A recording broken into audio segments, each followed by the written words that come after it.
میرے اعمال کی اصلاح کرم سے کر دے۔ الحمدللہ رب العالمین والصلاة والسلام علی سید المرسلین اما بعد فاعوذ باللہ من الشیطان الرجیم بسم اللہ الرحمن الرحیم۔ پڑھیے الصلاة والسلام علیک یا رسول اللہ وعلی آلک واصحابک یا حبیب اللہ۔ الصلاة والسلام علیک یا نبی اللہ وعلی آلک واصحابک یا نور اللہ۔ ایک بار شفیع المذنبین انیس الغریبین صلی اللہ تعالیٰ علیہ وسلم اپنی طبعی حاجات کے لیے کچھ باہر کے علاقے کی طرف تشریف لے گئے، لیکن اس دن کوئی آپ کے ساتھ نہ تھا۔ عموماً صحابہ کرام ساتھ جاتے تھے، پیارے آقا علیہ الصلوۃ والسلام اکیلے تشریف لے جا رہے تھے۔ امیر المومنین سیدنا فاروق اعظم رضی اللہ تعالیٰ عنہ نے دیکھا تو گھبرا اٹھے کہ نبی پاک اکیلے جا رہے ہیں، تو آپ پانی کا ایک مشکیزہ لیے پیارے آقا علیہ الصلوۃ والسلام کے پیچھے پیچھے چلنے لگے۔ اب دیکھا کہ نبی پاک علیہ الصلوۃ والسلام ایک چھپڑ کے نیچے بارگاہ الہی میں سجدہ ریز ہیں۔ فاروق اعظم رضی اللہ تعالیٰ عنہ تھوڑا دور کھڑے ہو گئے کہ میں دیکھتا ہوں کتنی دیر میں فارغ ہوتے ہیں سجدے سے، پھر کچھ کلام کروں گا۔ اب دیکھا کہ نبی پاک علیہ الصلوۃ والسلام نے طویل سجدہ کیا، اور جب سر اٹھایا تو فاروق اعظم رضی اللہ تعالیٰ عنہ کو دیکھا، اور اب میرے آقا علیہ الصلوۃ والسلام نے جو ارشاد فرمایا، کمال کا فرمان، میرے آقا فرماتے ہیں اے عمر تم نے اچھا کیا جو مجھے سجدے میں دیکھ کر پیچھے ہٹ گئے، بے شک ابھی جبریل امین میرے پاس آئے اور عرض کرنے لگے یا رسول اللہ صلی اللہ تعالی علیہ وآلہ وسلم، آپ کا جو بھی امتی آپ پر ایک بار درود شریف پڑھے گا اللہ عز و جل اس پر 10 بار رحمت نازل فرمائے گا اور اس کے 10 درجات بلند فرمائے گا۔ یعنی نبی پاک کو سجدے کے اندر یہ بشارت سنائی گئی کہ آپ کا کوئی بھی امتی آپ پر ایک بار درود پڑھے اس پر 10 رحمتیں نازل ہوں گی۔ میرے میٹھے اور پیارے اسلامی بھائیوں، مدنی چینل کے ناظرین، آج دنیا میں کون ہے جو یہ نہیں چاہتا کہ اللہ کی رحمتیں میرے ساتھ ہوں؟ آپ میں سے کئی بیمار ہوں گے، قرض دار ہوں گے، پریشان ہوں گے، مصیبت زدہ ہوں گے۔ مجھے بتاؤ ایک رحمت اللہ کی مل جائے تو مشکلیں آسان ہو جائیں۔ درود پڑھنے پر 10 رحمتیں ملتی ہیں۔ گویا اگر کوئی یہ چاہتا ہے کہ صبح و شام مجھ پر رحمتوں کی برسات ہوتی رہے تو میرے میٹھے اسلامی بھائیوں وہ صبح و شام درود پاک پڑھتا رہے، اس پر رحمتیں برستی رہیں گی۔ آپ گھر سے نکلیں درود پڑھنا شروع ہو جائیں۔ بہت سارے ایسے ہوں گے جو جاب کرتے ہوں گے، موٹر سائیکل پر، گاڑی پر، بس میں، جو گھر سے آفس کا راستہ ہے، اگر اس راستے میں درود پڑھتے رہیں، ذرا سوچئے رحمتیں ساتھ ہیں۔ آفس پر پہنچ گئے، کاروبار کی جگہ پر پہنچ گئے، درود پڑھتے رہیں، جب جب موقع ملے رحمتیں برستی رہیں گی۔ انشاءاللہ بیماریاں بھی دور ہوں گی، روزی میں بھی برکت ہو جائے گی، اور اللہ نے چاہا ڈھیروں نیکیاں بھی ہاتھ آئیں گی۔ میں بھی نیت کرتا ہوں، آپ بھی نیت کر لیں کہ اب انشاءاللہ روزانہ کثرت کے ساتھ درود پاک پڑھیں گے۔ زبان ذکر و درود سے تر رہے، اس سے اچھی کیا بات ہوگی؟ تو خدا را اپنی زبان کو ذکر و درود سے تر رکھیں، فضول باتوں سے بچائیں۔ میں چوٹ کرنے کے لیے ایک بات کہتا ہوں، چوٹ کرنے کے لیے اگر آج یہ اعلان کر دیا جائے، اسکیمیں نکلتی رہتی نا، نئے نئے پروگرام، نئے نئے پروجیکٹ آتے ہیں، ایک اسکیم لانچ ہو جائے، جو جتنے درود پڑھے گا اتنے روپے اس کو ملیں گے۔ اب آپ بتائیں کتنے درود پڑھیں گے؟ بندہ کہ یار ایک دن میں 10,000 درود پڑھنا کوئی مسئلہ نہیں ہے، اس کو کوئی بات نہیں کروں گا نا، فضول باتیں ختم، تسبیح لے کے بیٹھ جاتا ہوں چھٹی آفس کی۔ ایک دن میں 10,000 درود، 10,000 روپے، کتنے درود پڑھیں گے آپ؟ اپنے دل پر ہاتھ رکھ کے بتائیے کہ ایک درود 1 روپے کی کیا ویلیو ہے، اور ایک درود پر اللہ کی 10 رحمتیں مل رہی ہیں۔ کوئی کمپیریزن ہی نہیں نا، دنیا کی ساری دولت ایک طرف، میرے رب کی ایک رحمت اس کے سامنے کوئی حیثیت نہیں دنیا کی دولت کی۔ ہر درود پر 10 رحمتیں ہیں، مگر فضول باتوں کے لیے ٹائم، سوشل میڈیا کے لیے ٹائم، گپ شپ کرنے کے لیے ٹائم۔ تو بہرحال ان چیزوں میں وقت ضائع کرنے کی بجائے اگر روزانہ کچھ بار، سینکڑوں بار، 313 بار کم از کم درود پڑھ لیا جائے تو کتنی نیکیاں مل جائیں گی۔ انشاءاللہ پڑھیں گے درود پاک انشاءاللہ۔ آئیے محبت کے ساتھ درود پاک پڑھیں۔ صلو علی الحبیب صلی اللہ تعالی علی محمد صلی اللہ علیہ وسلم۔ آج ایک ایسی عظیم ہستی کا تذکرہ کرنا ہے، اور بڑی امید کے ساتھ کرنا ہے۔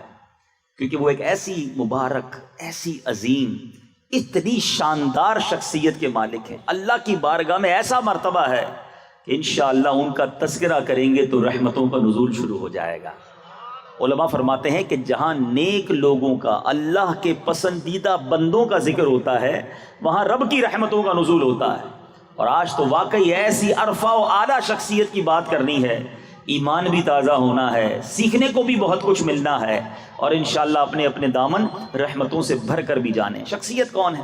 ایک شاندار واقعہ سنیے پہلے. ون آف دا بیوٹیفل، ایسا انسیڈنٹ کہ ایسی شخصیت جس کو اقتدار حاصل ہے، جو امیر المومنین یعنی آج کے دور میں اگر گنا جائے تو پریزیڈنٹ یا پرائم منسٹر کی پوسٹ پر ہے، the head of the country ہے. اب مدینہ منورہ ہے اور وہاں کی سرد رات ہے. اللہ آپ کو اور مجھے بار بار مدینہ دکھائے. کمال کا شہر ہے، گرمی بھی پوری شدت کے ساتھ حاضری دیتی ہے اور سردی بھی خوب برکتیں لینے پوری حاضری دیتی ہے. عرب شریف میں سردی کے بھی مزے ہیں. تو بہرحال سرد رات، موسم سرما عروج پر تھا. انسان تو انسان، جانور اور پرندے بھی اپنے اپنے گھروں میں، اپنے گھونسلوں میں، اپنی جگہوں پر چھپے ہوئے تھے. ہر طرف سناٹا چھایا ہوا تھا. ایسے وقت میں کوئی باہر نکلنے کا سوچ نہیں سکتا تھا. ایسے وقت میں تعجب کی بات یہ تھی کہ مدینہ منورہ کے دو مقیم علاقائی دورہ کرنے کے لیے نکل کھڑے ہوئے، شہر سے باہر دور کے علاقے کا. حلیے سے، لباس میں کوئی ایسا خاص فرق دونوں میں نظر نہیں آ رہا تھا کہ کون امیر ہے کون غریب ہے، دونوں ایک جیسے ہی حلیے میں نظر آ رہے تھے.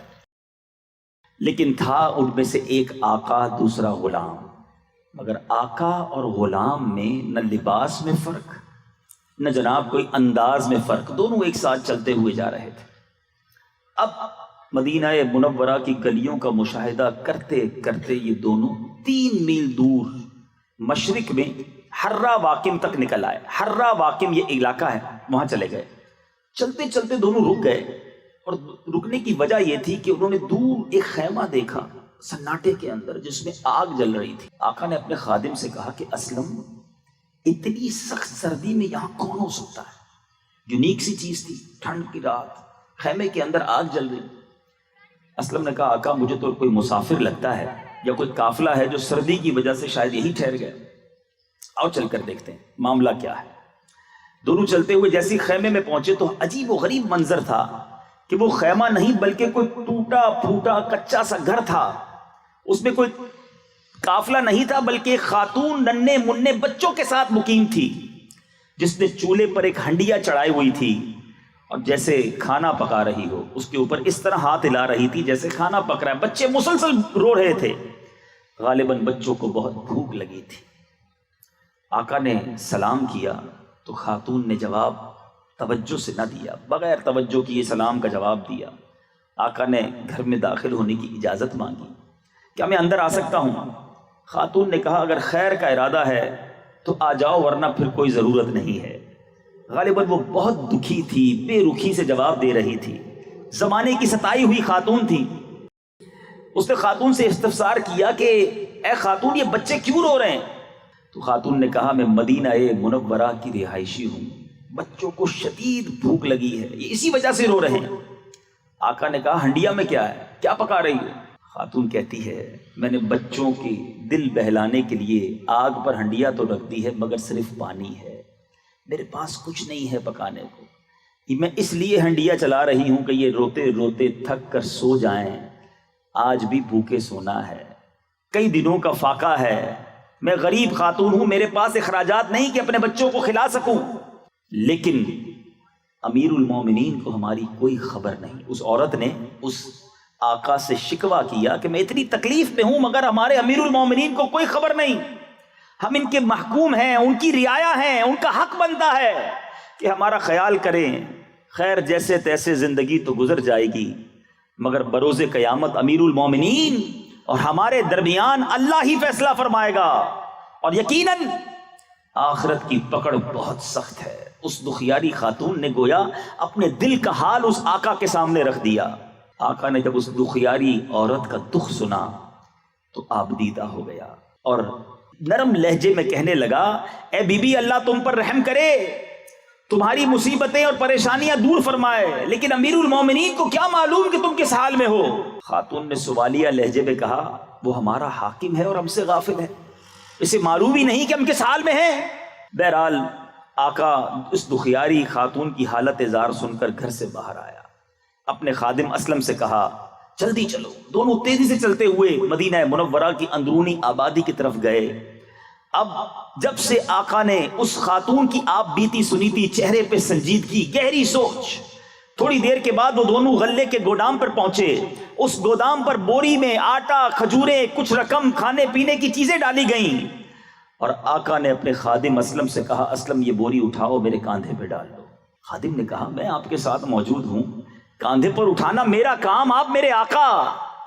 مگر وہ آقا کہتا ہے آج اس دنیا میں تو میرے حصے کا بوجھ اپنی پیٹھ پر لا دے گا، میری تکلیف کو برداشت کر لے گا، لیکن یاد کر اس دن کو جس دن کوئی جان کسی دوسری جان کا بوجھ نہ اٹھائے گی، کسی کی تکلیف دوسرے کو نہ دی جائے گی، کیا اس دن بھی تو میرا بوجھ اٹھائے گا؟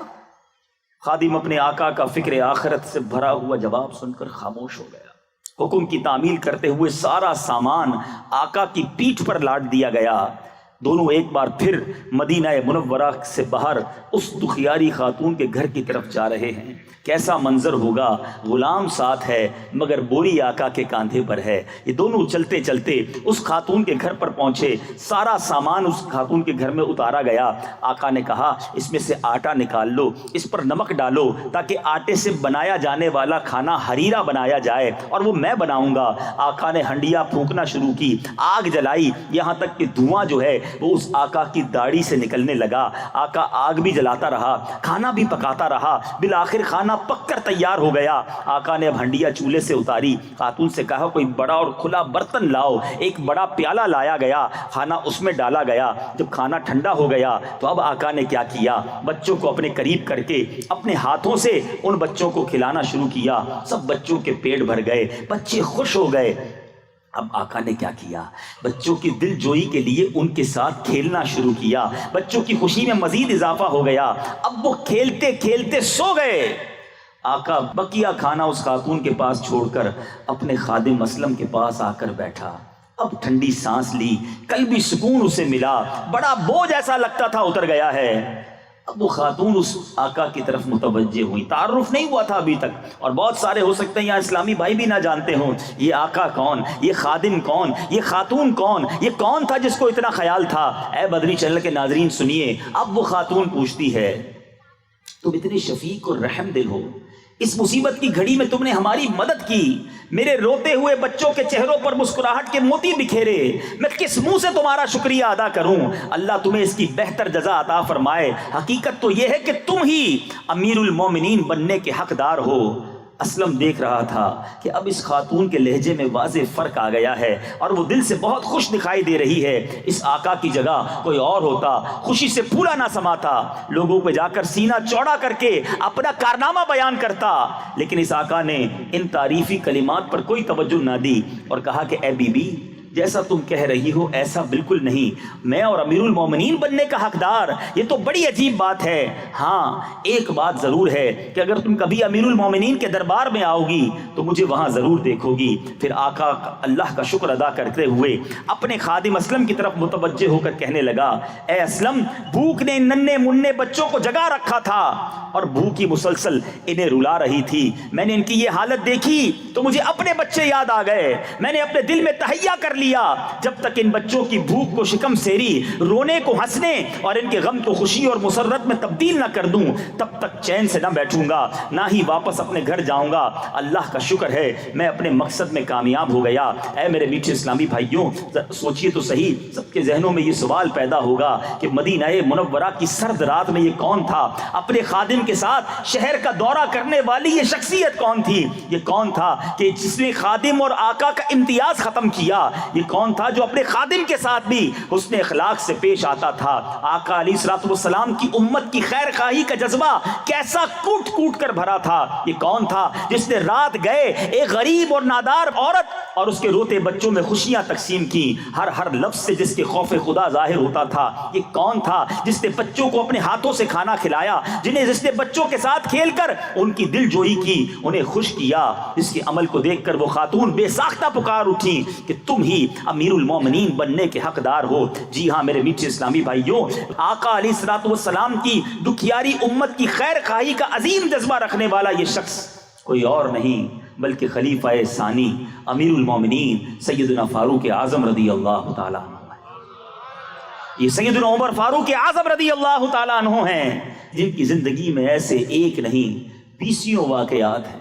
دکھ امت کا، خیال امت کا، احساس ذمہ داری کیسی تھی، یہ واقعہ آج کے دور اور رہتی دنیا کے حکمرانوں کے لیے، رہتی دنیا کے اقتدار میں آنے والوں کے لیے کیسا درس ہے کہ جس کو جس چیز کا ذمہ دار بنایا گیا وہ اس بات کا خیال رکھے۔ ٹھیک ہے ہم میں یہاں کوئی وزیر نہیں بیٹھا، ہم میں یہاں کوئی حکومت کا بندہ نہیں بیٹھا، مگر ہم بھی ذمہ دار ہیں۔ کسی کو محلے کی ذمہ داری ہوتی ہے، کسی کے پاس برادری کی ذمہ داری ہوتی ہے، کسی کے پاس گھر کی ذمہ داری ہوتی ہے، کوئی گھر میں بڑا بھائی ہوتا ہے، کوئی والد ہوتا ہے۔ ہر کسی کو اپنی رعایا کا خیال رکھنا چاہیے، ہر کسی کے پاس جو ذمہ داری ہے اس بات کا خیال رکھنا چاہیے۔ حضرت عمر رضی اللہ تعالیٰ عنہ امیر المومنین تو کیا بنے، انصاف کی ایسی مثال قائم کی، ذمہ داری کا احساس کیسا تھا۔ میرے میٹھے اسلامی بھائیوں، ایک بار امیر المومنین مولا مشکل کشا کرم اللہ تعالیٰ وجہ الکریم کیا فرماتے ہیں کہ میں نے امیر المومنین حضرت عمر فاروق رضی اللہ تعالیٰ عنہ کو دیکھا کہ اونٹ پر سوار ہو کر بڑی تیزی سے کہیں جا رہے تھے۔ میں نے کہا یا امیر المومنین کہاں تشریف لے جا رہے ہیں؟ جواب دیا صدقے کا ایک اونٹ بھاگ گیا ہے، اس کی تلاش میں جا رہا ہوں۔ اگر دریائے فرات کے کنارے پر بکری کا ایک بچہ بھی مر گیا تو بروز قیامت عمر سے اس کے بارے میں پوچھ گچھ ہوگی۔ یہ تھا احساس ذمہ داری۔ آج لوگ دوسروں کا مال ہڑپ کر جاتے ہیں، آج دوسروں پر ظلم کرتے ہیں، کسی کی زمین پر قبضہ کر لیتے ہیں، انہیں یہ احساس نہیں کہ مرنے کے بعد کیسے جواب دیں گے۔ وہ امیر المومنین ہیں، پوری رعایا کا خیال ہے، کہیں کسی کے ساتھ نا انصافی نہ ہو جائے۔ اللہ غنی، اتنا بڑا مرتبہ ہونے کے باوجود خوف خدا کا عالم کیا ہے، فکر آخرت کا عالم کیا ہے، اپنے آپ سے احتساب کرنے کا عالم کیا ہے۔ حضرت سیدنا حسن بصری رحمۃ اللہ تعالی علیہ فرماتے ہیں کہ حضرت سیدنا عمر بن خطاب رضی اللہ تعالیٰ عنہ بسا اوقات آگ کے قریب ہاتھ لے جاتے، پھر اپنے آپ سے سوال کرتے۔ ہم بھی تو روزانہ آگ دیکھتے ہیں نا، مگر انداز دیکھیں، آگ کے قریب ہاتھ لے جا کر اپنے آپ سے سوال کرتے، اے خطاب کے بیٹے، کیا تجھ میں یہ آگ برداشت کرنے کی طاقت ہے؟ سوچو، احتساب کا انداز کیا تھا، آخرت کی یاد کرنے کا انداز کیا تھا۔ آپ کا ایک انداز یہ بھی کتابوں میں لکھا کہ آپ روزانہ اپنے آپ کو ایک درہ مارتے، درہ کہتے کوڑے کو، اپنے آپ کو مار کر کہتے کہ بتا تو نے آج یہ عمل کیوں کیا۔ مرنے کے بعد جب آپ کو لوگوں نے غسل دیا ان کی چیخیں نکلیں کیونکہ آپ کے بدن پر جا بجا دروں کے نشانات تھے۔ اتنا فکر آخرت، اتنا خوف خدا۔ حضرت سیدنا فاروق اعظم رضی اللہ عنہ فرمایا کرتے جہنم کو کثرت سے یاد کرو کیونکہ اس کی گرمی نہایت سخت اور گہرائی بہت زیادہ ہے، اور اس کے ہتھوڑے لوہے کے ہیں جن سے مجرموں کو مارا جائے گا۔ اے میرے میٹھے اور پیارے اسلامی بھائیوں، کس قدر خوف خدا میں روتے تھے۔ آپ کے بارے میں آتا ہے کہ آپ اتنے آنسو بہاتے کہ رونے کی وجہ سے آپ کے چہرے پر 2 سیاہ لکیریں بن گئی تھی۔ اور آج ہم ہیں، وہ گناہگار نہیں، وہ جنتی ہیں، وہ نبی پاک علیہ الصلوۃ والسلام سے جنت کی بشارت سن چکے ہیں۔ مرتبہ اتنا عرفہ و اعلیٰ ہے، ارے ایک ہی حدیث آپ کے فضیلت کے لیے کافی ہے کہ سرور کائنات علیہ الصلوۃ والسلام فرمائیں میرے بعد کوئی نبی ہوتا تو عمر ہوتا۔ اتنا بڑا مرتبہ، یقیناً نبوت کا دروازہ بند، میرے آقا خاتم النبیین ہیں، مگر کیسا مرتبہ، کیسا مقام کہ آقا فرماتے میرے بعد کوئی نبی ہوتا تو وہ عمر ہوتا۔ مگر عمر کیسا، آنسو بہانے والے، گریہ وزاری کرنے والے۔ آپ کے بیٹے کہتے ہیں، میں اور آپ بھی نماز پڑھتے ہیں، پہلے تو افسوس یہ ہے کہ بڑی تعداد میں مسلمان نماز بھی نہیں پڑھتے، مگر حضرت عمر کی نماز کیسی تھی، خوف خدا کا عالم کیا تھا۔ آپ کے صاحبزادے حضرت عبداللہ ابن عمر رضی اللہ تعالیٰ عنہ فرماتے ہیں کہ میں نے امیر المومنین سیدنا عمر رضی اللہ تعالیٰ عنہ کے پیچھے نماز ادا کی، اپنے والد کے پیچھے نماز ادا کی، تو کہتے ہیں میں نے 3 صفوں پیچھے آپ کے رونے کی آواز سنی۔ آپ نماز پڑھ رہے ہیں، اس قدر روتے تھے کہ 3 صفیں پیچھے بھی رونے کی آواز آتی تھی۔ کبھی ایک بار once in a lifetime ایسا ہوا ہو نماز پڑھتے پڑھتے ہمارے آنسو بہے ہو۔ نماز میں تو ہمارا دھیان ہی کہیں اور ہوتا ہے، ہمیں تو پتہ ہی نہیں۔ میں آپ کا ٹیسٹ لینا چاہتا ہوں، ہو سکتا ہے اس نے زن کر لیتا ہوں کہ آج بہت سارے اسلامی بھائیوں نے ایسے ہوں گے جنہوں نے عشاء کی نماز جو ہے وہ باجماعت پڑھی ہوگی۔ آپ سے پوچھتا ہوں کہ آپ میں سے جس نے عشاء کی نماز باجماعت پڑھی ہے، بتائیے پہلی صف میں پہلی رکعت میں امام صاحب نے کیا تلاوت کیا تھا؟ کون سی سورت؟ دوسری رکعت میں کون سی سورت؟ آپ کہیں گے تو بہت دیر ہو گئی، چلو کل ٹیسٹ کر لینا، سلام پھیرتے ہی اپنے آپ سے پوچھ لینا۔ ہمیں نہیں پتا ہوتا، ہمارا دھیان ہی کہیں اور، ہمارا خیال ہی کہیں اور، اللہ کی بارگاہ میں حاضری ہے اور دھیان کہیں اور ہے۔ یہ روتے تھے، یہ گر گڑاتے تھے، ان کی التجاؤں کا عالم یہ تھا، مگر آج گناہ کر کر کے نامہ اعمال سیاہ کر دیا۔ مگر ہمیں اللہ کی بارگاہ میں خوف خدا کے سبب رونا نہیں آتا، ہنس ہنس کے لوگ گناہ کرتے ہیں۔ ایسا برا حال ہو گیا ہے، ایک تو دیکھیں انسان سے گناہ ہو جائے نا، شرمندہ ہو جائے، ڈر جائے، معافی مانگے، مگر آج حال یہ ہے کہ گناہ بھی ہو رہا ہے اور شرمندگی بھی نہیں ہے۔ بڑی کہہ کے لگا کے ناچ گانے ہوتے ہیں، کہہ کے لگا کے جوئے کھیلے جاتے ہیں۔ ارے جناب بڑی مسرت کے ساتھ بدکاریاں اور بے حیائیاں کی جاتی ہیں، کچھ دوست مل جائیں تو گناہوں کے دفتر کھل جاتے ہیں۔ یاد رکھیے روایتوں کا مضمون ہے، جو ہنس ہنس کر گناہ کرے گا اس کو روتے روتے جہنم میں ڈالا جائے گا۔ اسی طرح میرے بیچ اسلامی بھائیوں، ایک تو ہے چوری، پھر سینہ زوری۔ لوگ گناہ کر کے پھر اترا کے بتاتے ہیں، اکیلے میں گناہ کیا، اللہ نے عیب چھپائے ہیں تمہارے، صبح ہوتی ہے تو لوگوں کو بتاتے ہیں۔ بلکہ اب تو انٹرنیٹ کا زمانہ، شیئر کر دیتے ہیں، میں نے یہ فلم دیکھی ہے اب آپ بھی دیکھیں، میں نے یہ گانا سنا بڑا اچھا ہے آپ بھی سنیں، میں فلاں بے حیائی کا کام کر کے آیا آپ بھی جائیے۔ اللہ اکبر! ارے اللہ کے بندے، یہ گناہ جاریہ کی مار کیسے برداشت کرو گے؟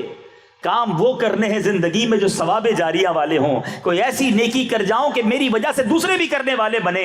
خوش نصیب ہیں جو مسجدیں بناتے ہیں، مدرسے بناتے ہیں، کنویں کھدواتے ہیں، مسلمانوں کو علم دین پہنچاتے ہیں، انہیں قرآن سکھاتے ہیں، انہیں نماز سکھاتے ہیں۔ ماشاءاللہ مجھے ایسے اسلامی بھائی بھی نظر آ رہے ہیں جن سے میں نے مدرسۃ المدینہ پڑھا ہے، آپ کی پی این ٹی کالونی میں۔ اللہ کی رحمت سے امید ہے جب تک تلفظ کے ساتھ قرآن پڑھوں گا انشاءاللہ ہمارے ان استاد صاحب کو ثواب ملے گا۔ یہ ہے وہ ثواب جاریہ جو نیکی کے کام کرنے والے کرتے ہیں۔ اے میرے بیٹے اسلامی بھائیوں، سوچئے ہم نے زندگی میں کتنے ایسے کام کیے جو مرنے کے بعد کام آئیں گے۔ آج لوگ ایسے گناہ کرتے ہیں کہ جس سے گناہ جاریہ کا کام۔ ایک مثال دیتا ہوں، آج کے دور میں موبائل فون پر میوزیکل ٹیون رکھی جاتی ہے۔ پہلے تو وہ میوزیکل ٹیون ہوتی تھی جو ہم سنتے ہیں، وہ بھی حرام ناجائز نہیں رکھنی چاہیے، مگر ایک میوزیکل ٹیون میوزک کی وہ ہوتی ہے جو مجھے کال کرنے والا سنے، میں نہ سنوں، جو مجھے کال کرے وہ بھی گانے سنے، چاہے اس کو سننے کے نہیں سننے۔ اللہ کے بندو، اتنا گناہ کمانے کا شوق ہے، تم فون نہ بھی اٹھاؤ وہ تمہاری وجہ سے میوزک سنے گا، اس کا گناہ کس کو ہوگا؟ اس کا جواب کیسے دو گے؟ سوچئے، عجیب عجیب چیزیں انٹرنیٹ پر شیئر کرتے ہیں، بے حیا عورتوں کی، بے پردہ عورتوں کی تصویریں شیئر کرتے ہیں، فلموں ڈراموں کے کلپ شیئر کرتے ہیں۔ ارے تم مر جاؤ گے، وہ دیکھا جاتا رہے گا، وہ شیئر ہوتا رہے گا، وہ ڈسٹریبیوٹ ہوتا رہے گا۔ اللہ کی بارگاہ میں کیسے جواب دو گے؟ اگر قبر میں ہتھوڑے پڑنے لگے، قبر میں کیڑے مکوڑے آ گئے تمہارے ان گناہ جاریہ کے سبب، تو کیا کرو گے؟ ارے مرنے سے پہلے کچھ ایسا کام کر جاؤ، میں رہوں نہ رہوں مجھے قبر میں ثواب کے تحفے پہنچتے رہیں۔ کچھ نمازی بنا جاؤں، کچھ حافظ قرآن بنا جاؤں، کچھ علماء بنا جاؤں، کچھ خود سیکھ کر دوسروں کو سکھا جاؤں۔ اللہ نے رقم دی، پیسہ دیا، تو راہ خدا میں ایسا خرچہ کر جاؤں کہ میرے مرنے کے بعد مجھے ثواب کے تحفے پہنچتے رہے۔ مگر آج کس کو فکر ہے؟ حضرت عمر رضی اللہ تعالیٰ عنہ قطعی جنتی، مقام کیسا؟ آؤ فاروق اعظم رضی اللہ تعالیٰ عنہ کا ذرا تعارف سنو اور ایمان تازہ کرو، اللہ کریم نے مرتبہ کیسا دیا۔ آپ خلیفہ دوم ہیں، جانشین پیغمبر ہیں، وزیر نبی ہیں۔ حضرت عمر آپ کا نام، کنیت ابو حفص اور لقب فاروق اعظم ہے۔ ایک روایت میں ہے 39 مردوں کے بعد آپ ایمان لائے، 39 مردوں کے بعد آپ ایمان لائے، اور آپ 40 کا عدد پورا کرنے والے۔ سبحان اللہ، ٹھیک ہے، اور اعلان نبوت کے 6 سال ایمان لایا۔ صحابہ اکرام کو بڑی ہمت آ گئی۔ میرے آقا علیہ الصلوۃ والسلام نے حضرت عمر کے ایمان کے لیے دعا کی۔ آپ جب ایمان نہیں لائے تھے نا، ان کے ایمان لانے کے لیے دعا کی۔ آپ مراد رسول ہیں۔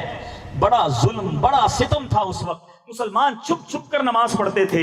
حضرت عمر ایمان تو کیا لائے، مسلمانوں کا سینہ چوڑا ہو گیا۔ عاشقوں کے امام اہل سنت لکھتے ہیں نا، ناریوں کا دور تھا، دل جل رہا تھا نور کا۔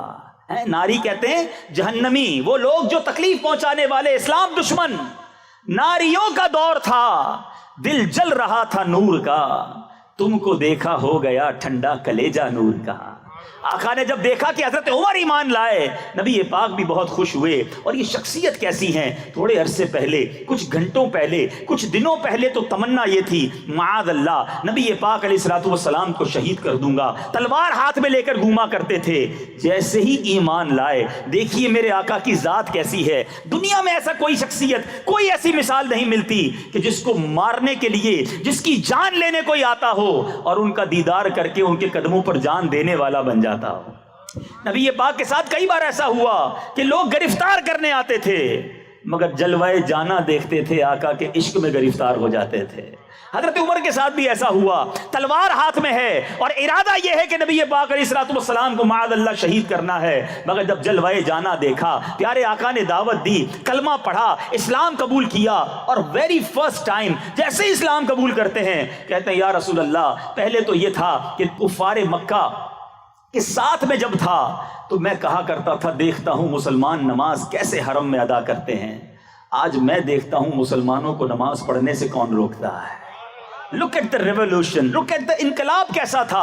اب چلیے، کیا ہم حق پر نہیں؟ کیسے کوئی ہمیں نماز پڑھنے سے روک سکتا ہے؟ مسلمان کعبے میں کھلے عام اذان نہ دے سکتے تھے، نماز نہ پڑھ سکتے تھے۔ حضرت عمر رضی اللہ تعالیٰ عنہ، اب 40 کا عدد پورا ہوا، پیارے آقا سے عرض کی، آقا کیا ہم حق پر نہیں ہیں؟ ہم کیوں چھپ کر نماز پڑھیں؟ ہم کیوں چھپ کر رب کا نام لیں؟ چلیے مسجد الحرام میں چلتے ہیں، کعبہ مشرفہ میں چلتے ہیں۔ اب یہ 40 مسلمان گھر سے نکلتے ہیں، ایک صف کی قیادت کر رہے ہیں حضرت عمر رضی اللہ تعالیٰ عنہ، دوسری صف کی قیادت کر رہے ہیں حضرت حمزہ رضی اللہ تعالیٰ عنہ۔ جب دونوں کے ہاتھ میں تلواریں ہیں اور اس طرح یہ قافلہ جناب مسجد الحرام میں جاتا ہے، کفار کے دل دہل گئے، اب ان کا مقابلہ کیسے کریں؟ ان کے پاس عمر بھی ہیں، حمزہ بھی ہیں، اور حضرت عمر نے ایک شاندار اعلان کیا، جس کو اپنی بیوی بیوہ کروانی ہو، جس کو اپنے بچے یتیم کروانے ہو، آج عمر کے سامنے آ جائے۔ علل اعلان نماز شروع ہوتی ہے، علل اعلان سجدے کیے جاتے ہیں، مسلمانوں کو ایک نیا عروج ملتا ہے۔ علماء بڑی پیاری بات کہتے ہیں، میرے بیچ اسلامی بھائیوں، مجھے اور آپ کو عزت کیسے ملی؟ میں اور آپ عزت والے بنے ہیں جب سے مسلمان ہوئے ہیں۔ اسلام نے مجھے اور آپ کو عزت دی ہے۔ حضرت عمر کا مرتبہ یہ ہے، علماء فرماتے ہیں جب سے عمر ایمان لائے ہیں، اسلام کی عزت بلند ہوئی ہے۔ کمال ہو گیا نا، ایک شخصیت ایسی ہے جس کے بارے میں یہ کہا جاتا ہے عمر کے ایمان لانے سے اسلام کی عزت میں اضافہ ہوا۔ اللہ اکبر، رب عز و جل نے یہ مقام عطا کیا۔ آپ اسلامی جنگوں میں مجاہدانہ شان کے ساتھ کفار ناہنجار کے سامنے نبی پاک کے ساتھ ساتھ جناب وہ وزیر و مشیر کی حیثیت سے شامل رہے۔ محسن امت، خلیفہ اول، امیر المومنین حضرت سیدنا ابو بکر صدیق رضی اللہ تعالیٰ عنہ نے اپنے بعد فاروق اعظم رضی اللہ تعالیٰ عنہ کو خلیفہ منتخب فرمایا۔ آپ نے تخت خلافت پر رونق افروز رہ کر جانشینی مصطفیٰ صلی اللہ تعالیٰ علیہ وسلم کی تمام تر ذمہ داریوں کو بطریق احسن آپ نے پورا کیا۔ اتنی محبت پیارے آقا سے، اتنا پیار نبی پاک علیہ الصلوۃ والسلام سے کہ زندگی بھر ایک دعا کرتے رہے۔ آؤ آج ان کا تذکرہ ہے، ہم بھی یہ دعا کرتے ہیں، اللہ یہ دعا میرے اور آپ کے حق میں قبول فرمائے۔ حضرت عمر دعا کرتے، اللہم ارزقنی شہادۃ فی سبیلک وَاجْعَلْ مَوْتِي فِي بَلَدِ حَبِيبِكَ، اے اللہ مجھے تیری راہ میں شہادت عطا فرما اور تیرے حبیب کے شہر مدینہ منورہ میں موت عطا فرما۔ اللہ نے یہ تمنا کیسی پوری کی؟ فجر کی نماز پڑھا رہے ہیں۔ اے میرے میٹھے اسلامی بھائیوں جو نماز قضا کرتے ہو، سنو، حضرت عمر آخری وقت بھی نماز کا کیسا شوق تھا۔ نماز فجر پڑھ رہے ہیں، دشمن نے حملہ کیا، آپ زخموں سے چور چور ہو گئے، اور پھر یکم محرم الحرام کو آپ نے جام شہادت نوش کیا۔ 63 برس آپ کی عمر ہے، اللہ نے شہادت بھی دی، موت بھی مدینے میں ملی، اور محبوب کا ساتھ کیسا ملا کہ آج بھی سنہری جالیوں کے اندر نبی پاک کے ساتھ روضہ انور میں موجود ہیں۔ ساری دنیا میں جب بھی کوئی مدینہ منورہ حاضری دے گا، روضہ رسول پر جہاں جائے گا، نبی پاک کی بارگاہ میں جب سلام پیش کرے گا، اس کے بعد صدیق اکبر رضی اللہ تعالیٰ عنہ اور حضرت عمر رضی اللہ تعالیٰ عنہ کو سلام پیش کرے گا۔ اللہ غنی، حضرت ابو بکر صدیق اور حضرت عمر وہ ہستی ہیں جنہیں شیخین کریمین کہا جاتا ہے۔ یہ میرے آقا کے دو صاحب ایسے ہیں جو آج مزار میں بھی ساتھ ہیں۔ اور ایک حدیث پاک کا بڑا پیارا مضمون ہے، ایک بار میرے آقا صحابہ کرام کے سامنے تشریف لائے، دائیں ہاتھ میں ابو بکر صدیق رضی اللہ تعالیٰ عنہ کا ہاتھ ہے، یار غار ہیں، بائیں ہاتھ میں عمر فاروق کا ہاتھ ہے، اور جب یہ دونوں لے کر آگے آ رہے ہیں، میرے آقا نے فرمایا دیکھ لو، جس طرح آج ہم آئے ہیں اس طرح میدان محشر میں بھی اسی طرح آئیں گے۔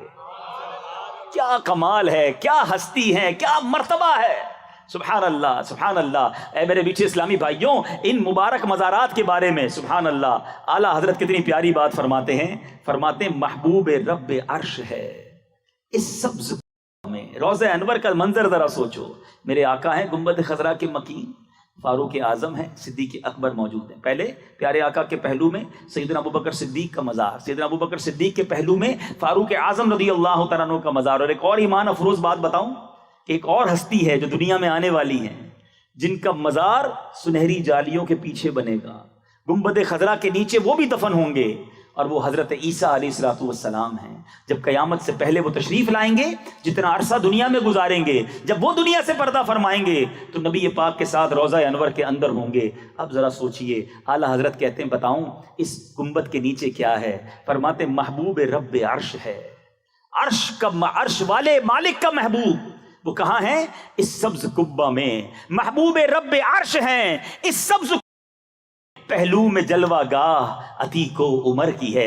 عتیق لقب حضرت ابو بکر صدیق کا، حضرت عمر اور حضرت ابو بکر صدیق کی طرف اشارہ ہے۔ سنو، محبوب رب عرش ہیں اس سبز پہلو میں جلوہ گاہ عتیق و عمر کی ہے، سادین کا کران ہے، پہلو ماہ میں جھرمٹ کیے ہیں تارے، تجلی کمر کی ہے۔ کیا بات ہے میرے بیچ اسلامی بھائیوں، حضرت عمر فاروق رضی اللہ عنہ کی سیرت وہ ہے جن سے خوف خدا سیکھنے کو ملتا ہے، عشق رسول سیکھنے کو ملتا ہے، احساس ذمہ داری سیکھنے کو ملتا ہے، تقویٰ سیکھنے کو ملتا ہے، اور میرے بیچ اسلامی بھائیوں کس طرح فیصلے کرنے ہیں یہ سیکھنے کو ملتا ہے، عبادت کا شوق کیسا ہونا چاہیے یہ سیکھنے کو ملتا ہے۔ فاروق اعظم رضی اللہ تعالیٰ عنہ کے بارے میں سنیے، عشق رسول کیسا تھا۔ ایک بار نبی پاک علیہ الصلوۃ والسلام کی بارگاہ میں حاضر ہوئے، کوئی غریب اگر مجھے سن رہا ہے، کوئی پریشان مجھے سن رہا ہے، کوئی چھوٹے سے گھر میں رہنے والا مجھے سن رہا ہے، کوئی کرائے کے گھر میں رہنے والا سن رہا ہے، جس کی تنخواہ تھوڑی ہے، گزارا مشکل سے ہوتا ہے، وہ سن رہا ہے،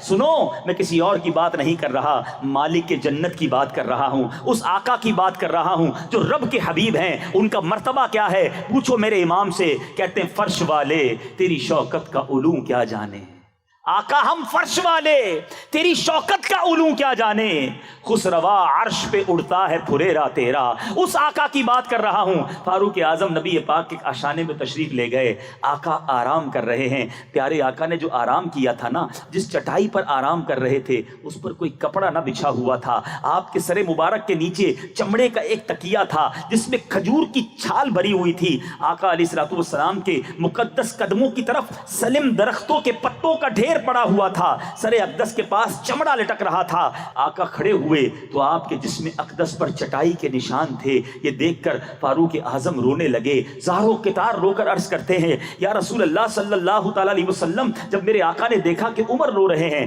کہا عمر کیوں رو رہے ہو، کیا بات ہے؟ عرض کرتے ہیں آقا کیسر و کسرا کے بادشاہ دنیاوی آسائشیں اٹھائیں، بڑے بڑے محل ہیں، ان کے بیڈ رومز ہیں، غلام ہیں، ان کے پاس آسانیاں ہیں، آپ رب کے حبیب ہیں اور چٹائی پر سو رہے ہیں، آپ کے جسم پر نشانات ہیں، آقا لگزری نام کی کوئی چیز نہیں آپ کے پاس۔ نبی پاک علیہ الصلوۃ والسلام فرماتے ہیں اے عمر کیا تم اس بات پر راضی نہیں کہ ان کے لیے دنیا کی عارضی نعمتیں ہوں اور تمہارے لیے آخرت کی ابدی نعمتیں ہوں؟ اے میرے میٹھے اسلامی بھائیوں، اس واقعے سے دو باتیں سیکھنے کو مل رہی ہیں، حضرت عمر کو نبی پاک سے پیار کتنا، آقا کی تکلیف دیکھی تو زارو کتار رونے لگے، اور دوسری بات سبحان اللہ، نبی پاک نے شاندار لیسن دیا ہے، سبق دیا ہے کہ میرے آقا نے بھی زندگی کیسی گزاری۔ شعر تو بڑے غور سے سنتے ہیں، جھوم کر پڑھتے ہیں کہ ہے چٹائی کا بچھونا، کبھی خاک ہی پہ سونا، کبھی ہاتھ کا سرہانا، مدنی مدینے والے تیری سادگی پہ لاکھوں، تیری عاجزی پہ لاکھوں، ہو سلام عاجزانہ مدنی مدینے والے۔ مگر آقا کی ان باتوں پر غور کیوں نہیں کرتے کہ نبی پاک فرماتے ہیں ہمارے لیے اخروی نعمتیں ہیں، جو غریب ہو، جو مسکین ہو، جو پریشان ہو، اگر وہ صبر کرے تو مالداروں سے کئی سو سال پہلے جنت میں داخل ہو جائے گا، اللہ ابدی نعمتیں اسے عطا فرمائے گا۔ میں کل ہی ایک روایت پڑھ رہا تھا، احیاء العلوم میں امام غزالی نے لکھا، کوئی شخص بازار جائے، بہت بار ایسا ہوتا ہے ہم بازار جاتے ہیں، کوئی چیز دیکھتے ہیں پسند بھی آتی ہے، خرید نہیں سکتے، واپس آ جاتے ہیں۔ کہا فرمایا بازار جائے اور بازار جا کر وہ اس چیز کو خرید نہ سکے اور حسرت کے ساتھ واپس آ جائے، اللہ تبارک و تعالیٰ 1000 سال کی عبادت کا ثواب عطا فرماتا ہے۔ صبر کرنا ہے۔ اب بازار گئے، یار میرے پاس تو پیسے ہی نہیں، اتنا مہنگا جوتا خرید ہی نہیں سکا، میں تو بکرے کا گوشت لے ہی نہیں سکا، آج تو چکن بھی نہیں لا سکا، سبزی ہی لے آیا۔ یہ شکوے نہیں کرنے، صبر، یا اللہ تیرا شکر، تیری مہربانی، جو تو نے دیا تیری مہربانی۔ جوتا نہیں خرید سکا، پیر تو ہے نا، پیر بھی نہ ہوتے تو کیا کرتے؟ ہر حال میں اللہ کا شکر ادا کرنے والے بنے۔ جو شکر ادا کرتا ہے اللہ اسے بہت عطا فرماتا ہے۔ مسئلہ یہ ہے کہ آج شکوہ ہے، شکایت ہے، ہم اپنے سے جناب آگے والوں کو دیکھ کر پریشان ہیں۔ پی این ٹی سے ویسے بھی ڈیفینس بہت قریب ہے، تو ذرا بڑی گاڑی گزری تو حسرت شروع ہو گئی، بڑا بنگلہ دیکھا تو حسرت شروع ہو گئی۔ ارے جناب جھونپڑی میں رہنے والوں کو کیوں نہیں دیکھتے؟ بس کی چھت پر سفر کرنے والے کو اسکوٹر والا کیوں نہیں دیکھتا کہ چلو اللہ نے اسکوٹر تو دی ہے، اپنی سواری تو موجود ہے۔ ہمیشہ یاد رکھو، نعمتوں میں اپنے سے نیچے والوں کو دیکھو تو سکون آ جائے گا، اگر آگے والوں کو دیکھو گے تو کبھی یہ ریس ختم نہیں ہوگی۔ ہاں آگے والے کو دیکھنا ہے تو نیکیوں والوں کو دیکھو، عبادت کرنے والوں کو دیکھو، روزے رکھنے والوں کو دیکھو، دین کی خدمت کرنے والوں کو دیکھو۔ آج حضرت عمر کا تذکرہ اسی لیے تو کر رہے ہیں کہ کیا عبادت ہے، کیا ریاضت ہے، قطعی جنتی ہیں، نبی پاک سے جنت کی بشارت مل چکی ہے، مگر پھر بھی خوف خدا کے آنسو ہیں، پھر بھی رات رات بھر سجدے ہیں۔ میرے پیچھے اسلامی بھائیوں، آج جس عظیم ہستی کا ہم نے تذکرہ کر رہے ہیں، ہمیں نبی پاک علیہ الصلوۃ والسلام کے اس مبارک ساتھی کی سیرت سے بہت کچھ سیکھنا بھی ہے اور عمل بھی کرنا ہے۔ اللہ غنی، فاروق اعظم رضی اللہ تعالیٰ عنہ کے بارے میں آپ نے وہ حدیث تو سنی کہ میرے بعد کوئی نبی ہوتا تو عمر ہوتا۔ اب ایک اور پیارا انداز دیکھیے، ایک بار حضرت عمر رضی اللہ تعالیٰ عنہ نے نبی پاک سے اجازت مانگی کہ میں عمرے پر جانا چاہتا ہوں۔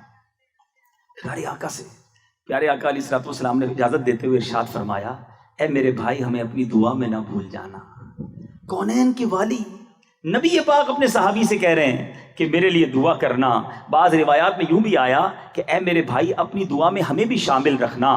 امیر المومنین فاروق اعظم فرماتے ہیں جہاں کی تمام تر نعمتوں سے بڑھ کر میرے لیے یہ نعمت تھی کہ میرے آقا نے مجھے اے میرے بھائی کہہ کر پکارا، نبی پاک نے مجھے یہ لقب عطا کر دیا، اور مجھے کیا چاہیے؟ سبحان اللہ۔ ایک بار میرے میٹھے اسلامی بھائیوں، پیارے آقا علیہ الصلوۃ والسلام کی ایک اور حدیث سنیے اور ایمان تازہ کیجئے کہ نبی پاک علیہ الصلوۃ والسلام حضرت عمر کے بارے میں کیا فرماتے ہیں۔ سبحان اللہ، ساری دنیا نبی پاک کے فضائل بیان کرے، اس ہستی کا عالم کیا ہوگا جس کی فضیلت میں حدیث پاک مل جائے۔ آقا فرماتے ہیں آسمان کے تمام فرشتے حضرت عمر کی عزت کرتے ہیں اور زمین کا ہر شیطان ان کے خوف سے لرزتا ہے۔ ایک اور جگہ میرے آقا فرماتے ہیں حضرت عمر رضی اللہ تعالیٰ عنہ اہل جنت کے چراغ ہیں۔ ایک اور جگہ سرور کائنات علیہ الصلوۃ والسلام نے فرمایا اللہ عز و جل کی رضا حضرت عمر کی رضا ہے اور حضرت عمر کی رضا اللہ عز و جل کی رضا ہے۔ سبحان اللہ، اس قدر باتیں ہیں، اس قدر چیزیں ہیں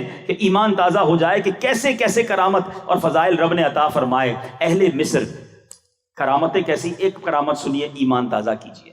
جب مصر فتح ہوا تو ایک روز اہل مصر نے حضرت سیدنا عمرو بن عاص رضی اللہ تعالیٰ عنہ کے پاس آئے اور کہا کہ حضور ہمارے یہاں دریائے نیل کی ایک رسم یہ ہے کہ سال میں ایک بار ایک لڑکی کو تیار کر کے اچھے کپڑے پہنا کے ہم اس دریا میں غرق کر دیتے ہیں، تو یہ دریا جاری ہوتا ہے۔ ہماری رسم یہ ہے کہ جس سال لڑکی کو نہیں اس دریا میں ڈبوئیں گے تو دریا جاری نہیں ہوگا۔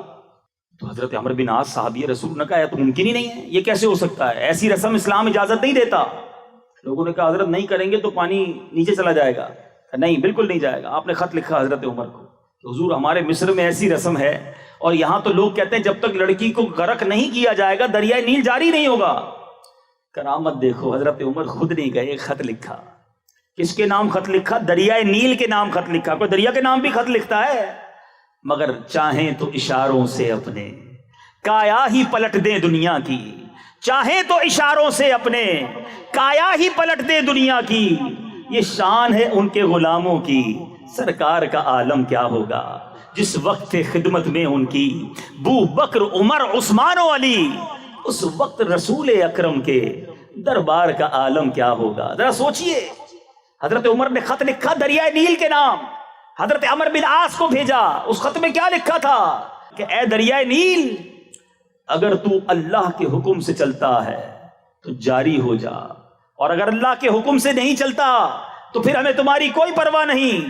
جیسے ہی اس رکے کو ڈالا گیا، دریائے نیل کیسا جاری ہوا کہ 1400 سال گزر گئے ہیں، اس کے بعد دریائے نیل خشک نہیں ہوا، آج تک جاری ہے۔ یہ ہے شان اللہ والوں کی۔ اے میرے میٹھے اور پیارے اسلامی بھائیوں، آج اس مبارک ہستی کا ہم نے تذکرہ کیا ہے۔ ہم اللہ سے دعا کرتے ہیں کہ رب کریم تربت سیدنا فاروق اعظم پر کروڑوں انوار و تجلیات کی بارش برسائے، ہم سب کو ان کے فیوز و برکات سے مالا مال فرمائے۔ اللہ تعالی ہم سب کو عمل کرنے کی توفیق عطا فرمائے، آمین بجاہ النبی الامین صلی اللہ تعالی علیہ وسلم۔ میرے اعمال